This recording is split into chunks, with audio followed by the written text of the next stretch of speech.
talked about what good work design is and some of the theory as to what makes it good. Here we're going to look at the process of redesigning work, or how to go about deliberately changing the work design. Sometimes work redesign involves just a small set of people, such as when an employee who has been injured is returning to work and it's necessary to redesign his former job to accommodate the injury. At the other end of the spectrum, sometimes work redesign is much larger, part of an organisational redesign or restructure, such as when an organisation decides to implement self-managing teams throughout the whole company. You can imagine under this situation, it's important to actively manage the change process. Two things are super important when it comes to work redesign. First is the power of participation. It is really important to involve the people whose work is being designed in the process.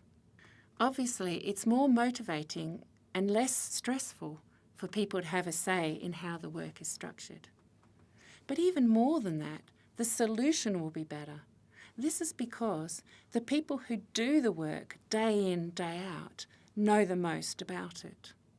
Too many times we see managers and consultants designing work for employees without asking the workers themselves.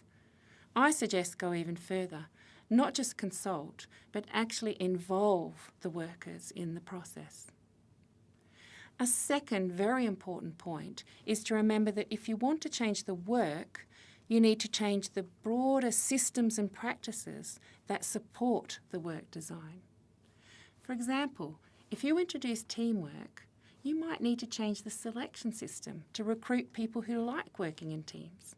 Or you might need to expand the training offered in the company to include training in team processes. It's also important to think about how people are paid and rewarded. If rewards focus totally on individual contributions, this will not align with the teamwork model. As another example, when self-managing teams are introduced, this can mean a quite radical change in the role of the team leader. Rather than being a supervisor who tells people what to do, the role changes. The supervisor needs to become better at coaching people and helping the team to manage its boundary with other teams.